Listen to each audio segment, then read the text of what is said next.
नमस्कार दोस्तों, अब तक हमने जाना है कि प्रतिलोपन विधि क्या होती है और विलोपन विधि क्या होती है। आज हम जानेंगे कि वज्रघूर्णन विधि क्या होती है और उसकी मदद से सवालों को कैसे हल करते हैं।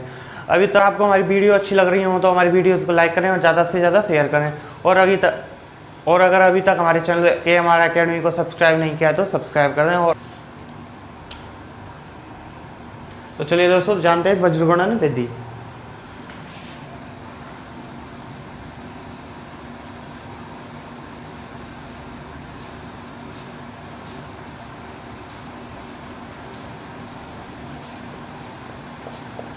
तो दोस्तों, हमें दो समीकरण दिए होते हैं जिन्हें हमें ax + by + c के रूप में लिख लेना होता है। जैसे हमें दो समीकरण दिए हुए हैं, उन्हें हम पहले a1x + b1y + c1 बराबर 0 के रूप में लिख लेंगे और दूसरा दिया उसे हम a2x + b2y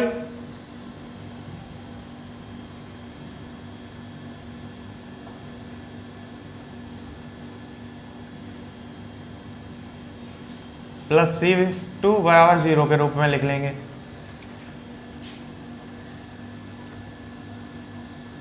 इसे यहाँ से आगे हल करने के लिए हमें a1/a2 बराबर b1/b2 बराबर c1/c2 करना पड़ेगा। अगर हमारा a1/a2 b1/b2 c1/c2 करने पर ये तीनों पद बराबर आ जाते हैं तो उस समीकरण के अनेक हल होते हैं।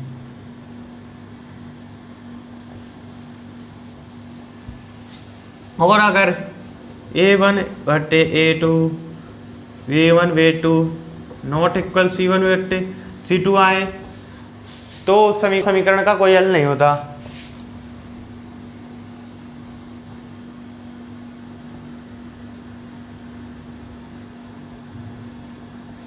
और अगर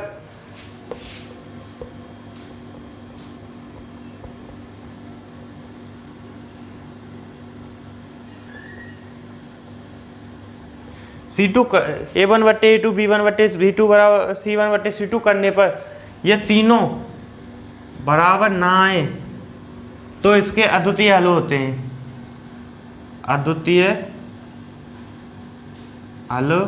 होते हैं। तो दोस्तों, जिस समीकरण के अद्वितीय हल होते हैं उसी समीकरण में हमारी वज्रघूर्णन विधि का उपयोग होता है, यानी वज्रघूर्णन विधि लगती है। जब तक हमारे अनेक हल आएंगे किसी समीकरण के, या कोई हल नहीं आएगा, उसमें हम वज्रघूर्णन विधि का उपयोग नहीं कर सकते। हम केवल वज्रघूर्णन विधि का तभी उपयोग कर सकते हैं जब समीकरण के अद्वितीय हल हों। तो हमें जो दो समीकरण दिए होते हैं, हमें इस तरह से पहले उनके अद्वितीय हल ज्ञात करने होते हैं, फिर अद्वितीय हल आने के बाद हमें वज्रघूर्णन विधि लगानी होती है। इससे आगे जब अद्वितीय हल आ जाएंगे तो हम वज्रघूर्णन विधि कैसे लगाते हैं वो देखते हैं।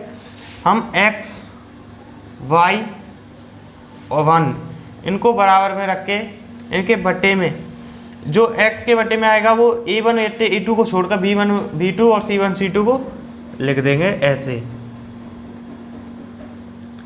और y के नीचे इसको b1/b2 को छोड़ के a1/c1/c2 a1/a2 को लिख देंगे।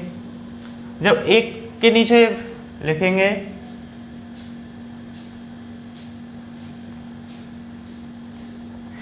तो हम c1/c2 को छोड़ के a1/a2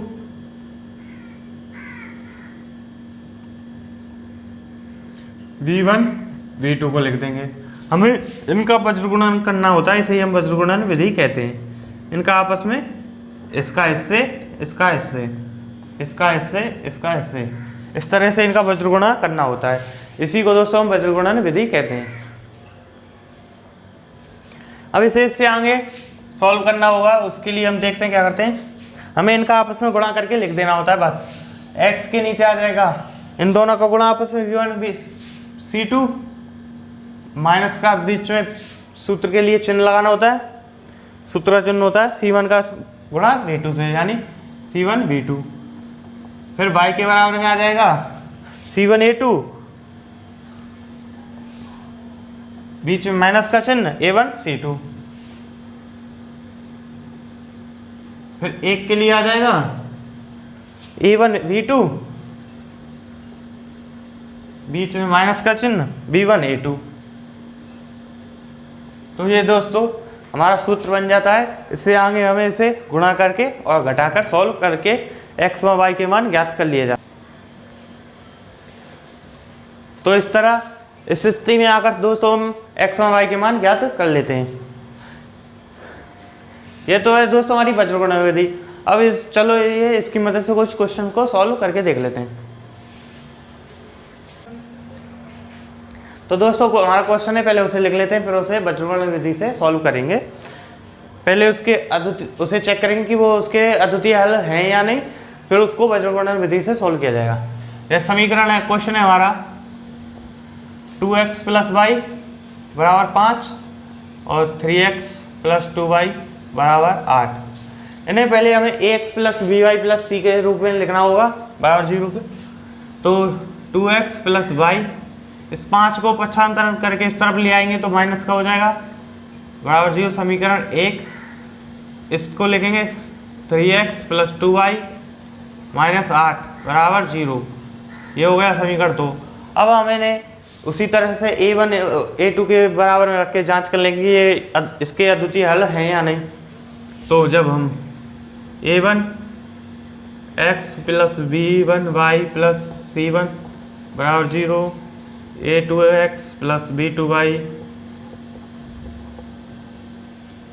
अब हमें बराबर में करना है, यानी A1 हमें ज्ञात करना है। A1 है हमारा 2, A2 है हमारा 3, B1 है हमारा 1, B2 है हमारा 2, C1 है हमारा -5 और जो C2 है वो है हमारा -8। अब हम इन्हें बराबर में करेंगे, यानी A1 A2 करने पर 2/3 आएगा, B1 V2 करने पर आ जाएगा हमारा 1/2 और C1 C2 करने पर आ जाएगा -5 - 8, यानी ये आ गए। जब हम इन्हें आपस में बराबर करेंगे तो देखते हैं कि A1 A2 बराबर नहीं है B1 V2 के, बराबर नहीं है B1 V2 के, और B1 V2 बराबर नहीं है C1 C2 के। अतः हम कह सकते हैं कि इसके अद्वितीय हल होंगे, इस समीकरण के अद्वितीय हल होंगे। जब हमें पता चल जाए कि इस समीकरण के अद्वितीय हल होंगे तो हम उसमें वज्रगुणन विधि लगा सकते हैं। तो इससे आगे हमें इसे वज्रगुणन विधि से सॉल्व करना होगा। करना क्या है, हमें इन्हें तीनों को x y बराबर 1, x के बटे में वही B1 V2 C1 C2, y के बटा में C1 C2 और A1 A2, और 1 के बट्टे में A1 A2 B1 V2। अब बस हमें A1 V1 C1 A1 V2 A1 और A2 B1 V2 और C1 C2 के मान रखने और उन्हें उस विधि से आगे सॉल्व करना है। चलिए अब इनके मान रख लेते हैं। तो x बटे में B1 है हमारा 1 और B2 है हमारा 2, 1 व 2, जो C1 है वो है हमारा -5 और C2 है वो है हमारा -8 बराबर y के बटे में हमारा C1 हो जाएगा -5 -8, जो A1 और A2 हो जाएगा वो हो जाएगा हमारा 2 यानी 2 और A2 3, और 1 के बटे में A1 हो जाएगा 2, A2 हो जाएगा 3, B1 हो जाएगा 1 और B2 हो जाएगा 2। अब आप सोच रहे हैं कि यहाँ -5 और -8 क्यों लिया। तो दोस्तों जब हम यहाँ पे C1 और C2 के मान या A1 A2 या B1 V2 के मान लेते हैं, वो हमें चिन्ह सहित लेने होते हैं, उनमें हमें कोई छेड़खानी नहीं करनी होती। तो इनको आगे सॉल्व किएंगे, इसका गुणा इससे कर देंगे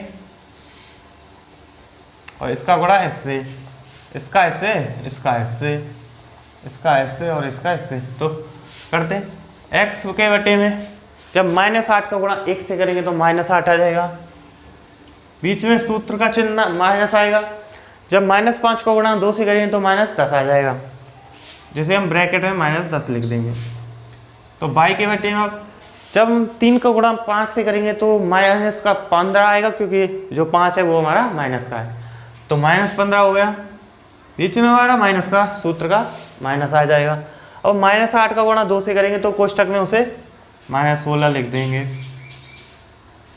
अब एक का करेंगे, एक के लिए 2 का 2 से करेंगे 4, सूत्र का माइनस, और 3 का 1 से करेंगे 3।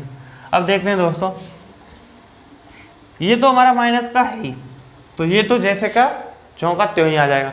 लेकिन ये जो हमारा एक सूत्र का माइनस है और एक जो संख्या माइनस है, जब माइनस का गुणा दोस्तों माइनस से करते हैं तो हमारे माइनस प्लस में बदल जाता है, यानी माइनस गुणा माइनस हो जाएगा प्लस, और जो हमारी संख्या है वो 10 वो आ जाएगी यहाँ।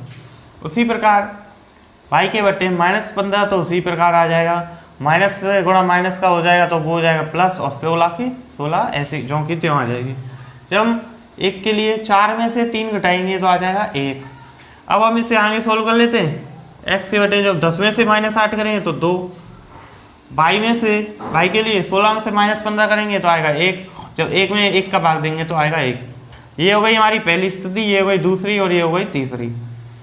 अब हमें x व y के मान ज्ञात करने, तो हमें करना क्या, हमें पहली स्थिति को दूसरी स्थिति के बराबर रखना है x के मान के ज्ञात करने के, और y का मान ज्ञात करने के लिए दूसरी स्थिति को तीसरी स्थिति के बराबर रखना है। तो पहली को तीसरी के बराबर रखने पर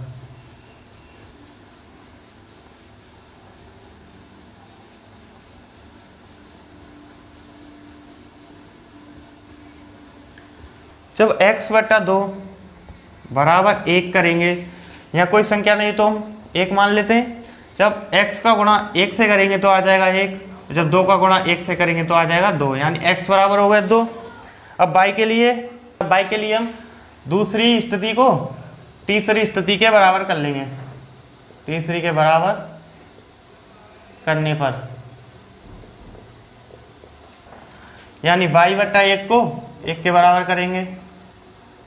यहाँ कुछ संख्या नहीं है तो 1 मान लिया, y का 1 से गुणा किया तो 1 आ गया, जब 1 का गुणा 1 से किया तो 1 आ गया, तो y बराबर हो गया 1। अतः x बराबर 2 तथा y बराबर 1, यही हमारा आंसर है। और यही हमारे x के मान आ गया 2 और y का मान आ गया 1। तो इस तरह हम वज्रगुणन विधि का उपयोग करके x और y के मान ज्ञात कर लेते हैं। लेकिन एक बात याद रखना दोस्तों, वज्रगुणन विधि सिर्फ तभी लगती है जब हमारा समीकरण के अद्वितीय हल हो, पर अन्यथा हम वज्रगुणन विधि का उपयोग उस समीकरण में नहीं कर सकते। तो चलिए दोस्तों, ये थी हमारी आज की वीडियो। अगर आपको पसंद आई हो तो लाइक करें, शेयर करें, हमारे चैनल के हमारा अकेडमी को सब्सक्राइब करें। फिर